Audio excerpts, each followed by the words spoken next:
Everyone, this is Banu Sharma. Welcome to my channel educating hand. आपको पता ही हमारा जो प्रैक्टिस चल रही है रिपोर्टेड स्पीच की चल रही है 6th स्टैंडर्ड वालों के लिए, और इसी टॉपिक को कंटिन्यू करते हुए आज हम आगे हैं इम्पैरेटिव सेंटेंसेस के ऊपर। ठीक है, कि किस तरीके से आपको जो आपके इम्पैरेटिव सेंटेंसेस होते हैं उनको चेंज करना है इनडायरेक्ट स्पीच में। ठीक है, अब एक इनको स्टार्ट करने से पहले व्यूअर्स एक बात ध्यान से सुनो, समझो इस चीज़ को।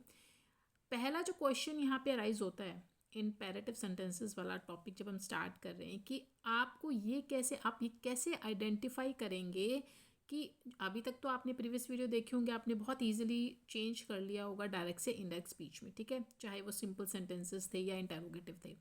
अब ये आइडेंटिफाई करना कि जिसको आप चेंज करने जा रहे हैं वो एक इम्पेरेटिव सेंटेंस है, कैसे, देखो उसका एग्जाम्पल मैं आपको यहाँ पे दिखा रही हूँ। देखो, ये एक डायरेक्ट स्पीच का सेंटेंस आपको गिवन है और ये यहाँ पे इसको चेंज किया गया इनडायरेक्ट में। ठीक है, पहले तो इसको देखो, he said to the beggar go away.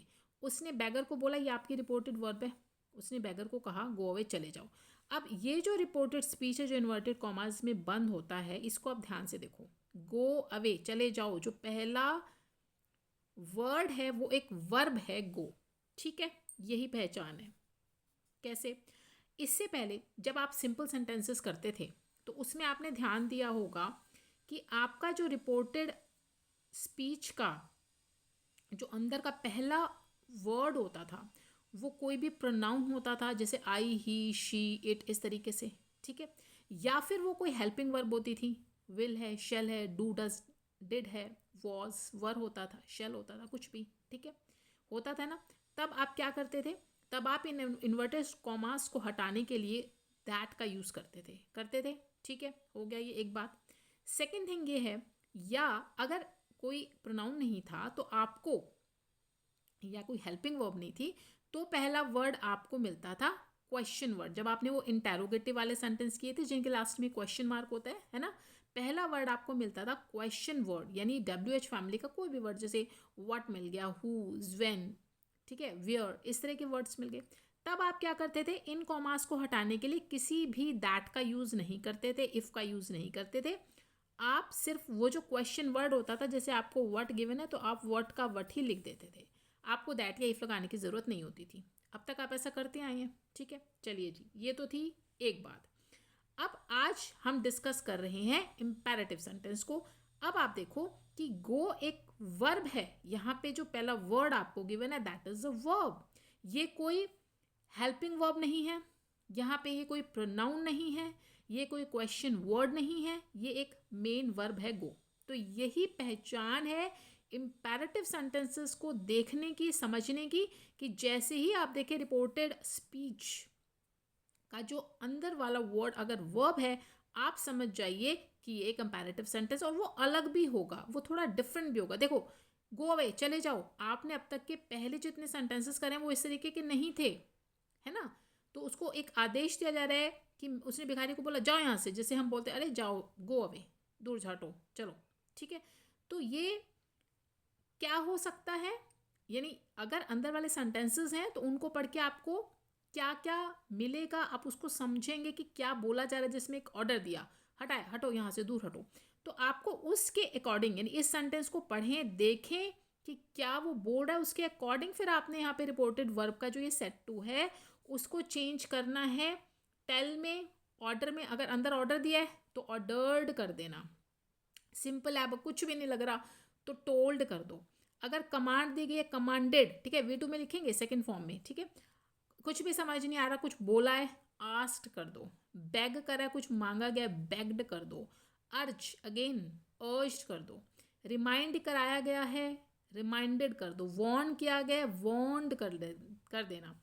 Admit, किसी चीज़ को स्वीकार किया गया, एडमिटेड कर देना। एग्री हो रहे हो, एग्रीड कर देना। एडवाइस दे रहे हो, एडवाइज कर देना। इंस्ट्रक्शन दिया है, इंस्ट्रक्टेड कर देना। रिक्वेस्ट कर रहे हो, रिक्वेस्टेड कर देना। कहीं प्रॉमिस लग रहा है तो प्रॉमिस कर देना, और भी एक आधे वर्ड ऐसे आपके पास आ जाएंगे। तो इट मीन्स ये है imperative sentence. I hope clear हो गया होगा। अभी साथ ही इसी ही वीडियो में आपको एक्सरसाइज में स्टार्ट करवाऊंगी, तो आपको बहुत अच्छे से क्लियर हो जाएगा कि कैसे करना है। बट फिर भी अगर कोई क्वेरीज होते हैं ना, आप मुझे कमेंट करके पूछ लो, वहाँ पे आपको इमीडिएट रिस्पॉन्स मिल जाएगा। ठीक है, अब आ जाओ इम्पेरेटिव सेंटेंस का आपको समझ में आ गया। ये जो क्लासरूम असाइनमेंट नंबर 74 है ये इम्पेरेटिव सेंटेंसेस के ऊपर ही बेस्ड है। तो इसको स्टार्ट करते हैं। आपको क्लियर क्वेश्चन में लिखा हुआ है कि आपको यहाँ पे ना ये पूरे सेंटेंसेस आपको ना सॉल्व नहीं करने, ब्लैंक्स गिवन है बस उनको फिल करना है, ठीक है। क्योंकि अभी ये फर्स्ट एक्सरसाइज है, लेकिन आगे जो आएंगी उसमें आपको खुद से पूरे के पूरा सेंटेंस चेंज करना होगा। Filling the blanks to complete the indirect speech sentences conveying order, request, warning, suggestion, promise, advice etcetera. यानी इन सेंटेंसेस को पढ़ो। अगर आपको लग रहा है कि ऑर्डर है, रिक्वेस्ट है, वार्निंग है, सजेशन, प्रॉमिस, एडवाइस कुछ भी है, आप वो लिख दो। क्लियर? जैसा कि मैंने आपको अभी बताया। अब आपको खुद समझना है कि रिपोर्टेड स्पीच क्या कह रहा है। देखो प्लीज, वेरी सिंपल। जहाँ पे भी आपको प्लीज मिल जाएगा तो आप प्लीज कब बोलते हो बच्चों? जब आपको रिक्वेस्ट करनी होती है ना, प्लीज मुझे दे दो, आप रिक्वेस्ट कर रहे हैं, यू आर रिक्वेस्टिंग, ठीक है। तो please don't make a noise, कृपया शोर मत मचाओ। The monitor said to the class. अब देखो ये मॉनिटर बोल रहा है क्लास को, उसको एक आपने एक काम दिया है क्लास टीचर ने कि वो क्लास को मॉनिटर होल्ड कर रहा है और फिर क्लास को बोल रहा है कि शोर मत मचाओ, ठीक है। तो अब इस सेट टू को, ये जो सेट टू है इसको हमें यहाँ अब वो वर्ड लगाना है जो इसमें आपको लगता है कि क्या बोला गया। प्लीज़ है, देखो वो एक रिक्वेस्ट के फॉर्म में भी बोल सकता है, ठीक है। या फिर क्योंकि वो एक मॉनिटर है तो मॉनिटर की हैसियत से वो एक ऑर्डर भी कर सकता है, ठीक है। तो मैं यहाँ पे ऑर्डर्ड कर रही हूँ, आप रिक्वेस्ट भी कर सकते हैं। सेकेंड फॉर्म में लिखना। इस सेट टू को मैंने ऑर्डर्ड में चेंज कर दिया। द मॉनिटर, सेट टू को मैंने चेंज किया ऑर्डर्ड में, द क्लास, ये वाला पोर्शन हो गया। अब आ जाओ इस रिपोर्टेड स्पीच के ऊपर। कॉमास को हटाने के लिए आप हमेशा टू का यूज़ करें, TO2 का, ठीक है। ये तो हो गया। अब क्योंकि आपका सेंटेंस नेगेटिव है, वो ना करने को बोल रहा है, तो आपको नॉट भी लगाना होगा, क्योंकि ये नॉट कहाँ जाएगा? टू से पहले आ जाएगा ये वाला नॉट। नॉट टू, आगे मेक अ नॉइस आपको लिख के दिया हुआ है। बस बाकी जो सेंटेंस होगा, मतलब जो दूसरे चेंजेस हैं वो आपको वैसे ही करने हैं जैसे आप पहले करते आए थे। वो आपके जो चेंजेस हैं वो वही करना है, वैसे ही करना है। प्रोनाउन वगैरह जो भी होगा चेंज करना है, सब कुछ आपको। बट यहाँ पे ना आप ना यहाँ पे आप दैट लगाएंगे, ना इफ लगाएंगे, ना कोई क्वेश्चन वर्ड आपको यहाँ गिवन है। आपको मिलेगी वर्ब, ठीक है। आप टू लगा दो, उसके बाद वो जैसे मेक मिला आपने टू लगा दिया। अगर नेगेटिव है तो नॉट टू कर देना। क्लियर हो गया ये? चलिए second, take this medicine only after meals. इस मेडिसिन को आप मील्स के बाद लेंगे, ठीक है। Said the doctor to the patient. अब ये बात डॉक्टर ने पेशेंट को कही है, ठीक है जी। अब डॉक्टर जो है वो पेशेंट को एडवाइस करेगा, सलाह देगा कि देखो मैं आपको मेडिसिन दे रहा हूँ और आपको मील्स के बाद इसको लेना है। तो ये वाला जो मैं सेट टू है इसको मैं एडवाइज्ड कर रही हूँ, ठीक है।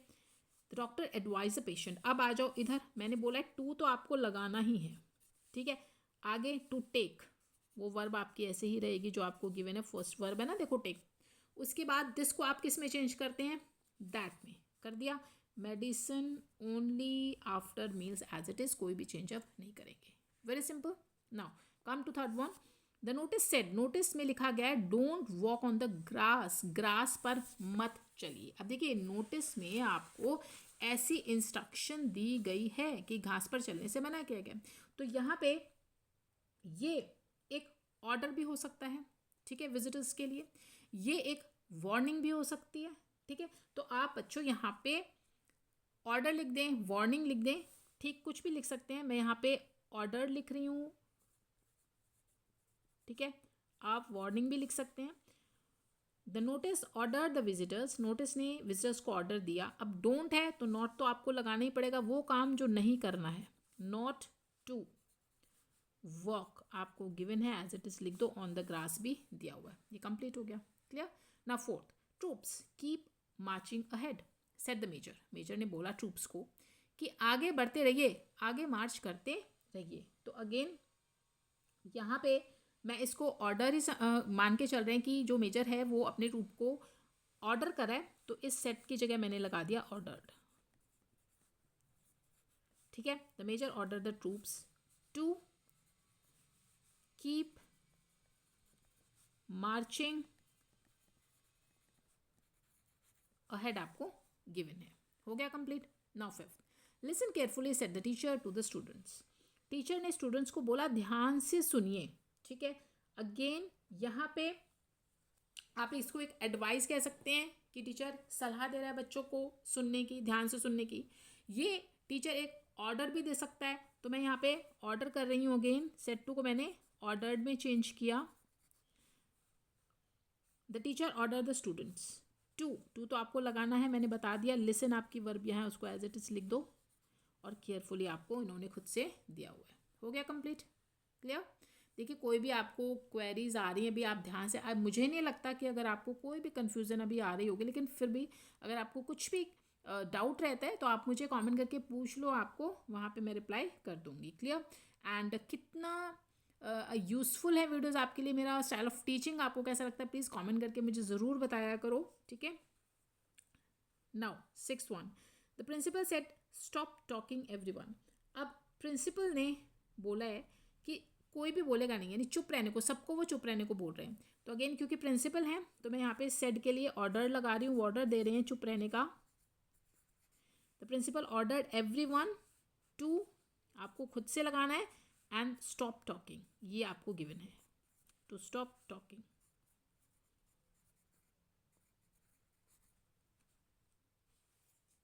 Clear. Now come to exercise, next page पे है अभी आपकी। Sentence number 7, the guide said to the tourist don't feed the monkeys. अब यहाँ पे जो गाइड हैं वो टूरिस्ट्स को घुमा रहे हैं, उनको बोल रहे हैं कि आप मंकीज को फीड मत करें। तो इट मीन्स ये एक वार्निंग है, एक चेतावनी है टूरिस्ट के लिए कि कुछ भी हो सकता है, आप उनको फीड करें वो आपके पास आ सकते हैं। तो यहाँ पे मैं सेड टू को वार्न में चेंज कर रही हूँ, ठीक है। अब आपको क्लियर हो रहा होगा कि आप पहले ये जो आपका सेंटेंस है इसको पढ़ें, रिपोर्टेड स्पीच का, देखें कि उसमें क्या बोला गया, इसके अकॉर्डिंग सिर्फ आपको यहाँ पे वो वर्ड लगाना है। The guide warned the tourist, don't है तो नॉट तो आपको लगाना ही पड़ेगा, नॉट टू फीड आपको गिवन है वर्ब, द मंकीज लिख के दिया हुआ है, clear. Now next, I said to her, मैंने उसको बोला, हर देखिए फीमेल है, please don't reveal my name, कृपया मेरा जो नेम है वो रिवील मत करना। अब देखो स्टूडेंट्स, प्लीज़ आ गया, मैंने बोला प्लीज़ जब आता है तो आप रिक्वेस्ट करते हैं, तो इस सेट टू को मैं रिक्वेस्टेड कर रही हूँ, आई रिक्वेस्टेड हर, ये हो गया। डोंट है तो नॉट, टू आपको लगाना पड़ेगा, रिविल ये भी गिवन है। मेरा नाम तो मेरा नाम ही रहेगा, क्योंकि मैं आई बोल रहा हूँ तो मैं ही रहूँगा ना, तो इसलिए माई नेम ही रखेंगे। Now next 9th, I said to the gatekeeper, मैंने गेट कीपर को बोला प्लीज़ ओपन द डोर, कृपया दरवाज़ा खोल दीजिए। अगेन यहाँ पे प्लीज़ है, मैं रिक्वेस्ट ही करूँगी, तो मैंने इस सेट टू को चेंज किया रिक्वेस्ट में, I requested the gatekeeper to open the gate, clear. To से हमने से कनेक्ट कर दिया। माइक ने मुझे कहा I think you should take some rest, कि मुझे कुछ रेस्ट लेना चाहिए, मतलब वो कह रहा है, वो मुझे कह रहा है कि तुम्हें कुछ रेस्ट लेना चाहिए, मतलब मुझे कुछ रेस्ट लेना चाहिए। अब देखो ध्यान से देखो इस वाले सेंटेंस को, यहाँ पे इन्वर्टेड कॉमास के अंदर देखो पहला वर्ड, अब तक आप करते आ रहे थे, आपको क्या मिल रहा था, कहीं प्लीज़ लिखा मिल रहा था, ठीक है, कहीं पे आपको ट्रूप्स लिखा मिल रहा था, कहीं लिसन वर्ब थी, लिसन था, ठीक है, टेक था। अब यहाँ पे अगेन हम वहीं आ गए जो पहले करते थे, आई प्रोनाउन मिल गया आपको, ठीक है। इन सेंटेंसेस को आप कैसे करते थे, दैट लगाते थे, ठीक है। तो मैं आप इस सेंटेंस को, अब क्योंकि ये तो इम्पेरेटिव वाला सेंटेंस की एक्सरसाइज चल रही है, अब क्या करें मैम, यहाँ पे तो प्रोनाउन मिल गया, तो मैं इस सेंटेंस को आपको दो तरीके से करके दिखाऊंगी, दोनों ही तरीके आपके ओके हैं। देखो क्योंकि आपकी ये जो एक्सरसाइज है इम्पेरेटिव सेंटेंस की चल रही है, तो इसको पहले हम इम्पेरेटिव के अकॉर्डिंग करते हैं। देखो माइक ने मुझे बोला कि मुझे लगता है तुम्हें रेस्ट लेना चाहिए, मतलब वो मुझे सलाह दे रहा है, रेस्ट लेने की क्या दे रहा है, वो सलाह। तो मैं इस सेट टू को एडवाइज्ड में चेंज करूंगी, ठीक है। माइक एडवाइज्ड मी, फिर हम क्या करते हैं, टू लगाते हैं, वर्ब क्या है, टेक, ये सारा छोड़ दो बीच वाला, टू टेक सम रेस्ट, ये तो हो गया आपका इम्पेरेटिव के अकॉर्डिंग, कि Mike advised me to take some rest, कि माइक ने मुझे आराम करने की सलाह दी, ठीक है जी, ये तो आपका इम्पेरेटिव के अकॉर्डिंग कर दिया।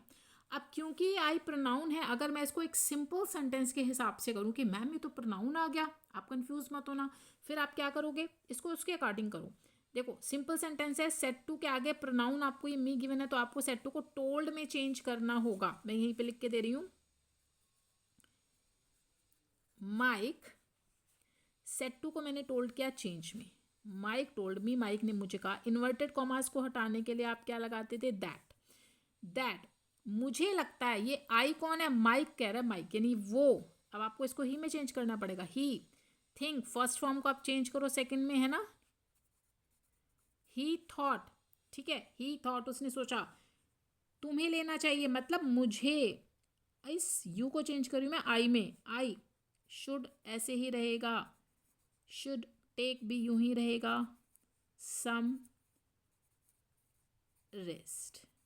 ये आपका हो गया अकॉर्डिंग टू सिंपल सेंटेंस। अगर आप ऐसे कर देंगे वो भी ओके है, अगर आप इसके अकॉर्डिंग करेंगे दैट इज ऑल्सो ओके, दोनों ही ठीक है। क्लियर, अब आपकी कंफ्यूजन दूर हो गई होगी। Now 11th, I said to Amit, मैंने अमित को बोला all right I share expenses with you. ठीक है, मैंने अमित को बोला कि मैं तुम्हारे साथ एक्सपेंसेस शेयर करूंगा। अब देखो कैसा है ये वाक्य, सेंटेंस कैसे कि मैं, वो बोल रहा है कि उसको मैं, ठीक है तुम्हारे खर्चों को मैं भी सहन करूंगा, मैं भी करूंगा तुम्हारे साथ। तो यहाँ पे एक तरीके का हम एक एग्रीमेंट शो कर रहा है, उसको एग्री कर रहा है, उसके साथ सहमत हुआ है वो एक्सपेंसेस को उठाने के लिए। तो इस सेड टू को मैं एग्रीड में चेंज कर रही हूँ, आई एग्रीड, मैं एग्री हो गई हूँ to share expenses with Amit, के अमित के साथ खर्चों को शेयर किया जाए। Simple. Now last one, the thief said to the जज, थीफ ने जज को बोला yes I stole the purse, हाँ मैंने पर्स चुराया। अब देखो क्या लग रहा है आपको कि क्या हुआ है कि एक उसने अपना वो एडमिट कर रहा है, वो स्वीकार कर रहा है जज के सामने कि हाँ उसने चोरी की है। तो आप इस सेड टू को एडमिटेड में चेंज करें, the thief admitted to the जज दैट। ठीक है, अब यहाँ पे दैट से कर रहा है, देखो वही आ गया ना, प्रोनाउन है इसलिए दैट लगाया, दैट। मैंने चुराया मतलब उसने चुराया, दैट ही। अब ये स्टोल जो है V2 है, जब V2 होता है सेकंड फॉर्म आपको हैड पर थर्ड फॉर्म लगानी होती है, तो आप ही हैड स्टोलन कर दो इसको, he had stolen the purse. Clear हो गया, आई होप आपको क्लियर हो गया होगा। ये थी आपके एक्सरसाइज नंबर ए। अगर फिर भी आपको कोई क्वेरीज है मुझे कमेंट करके पूछ लेना, लाइक शेयर ज़रूर कर दो, सब्सक्राइब कर लो चैनल को अपनी डेली नोटिफिकेशंस के लिए एंड मेरे मोटिवेशन के लिए। अब मिलेंगे अपनी अगली वीडियो में, till then stay happy stay healthy.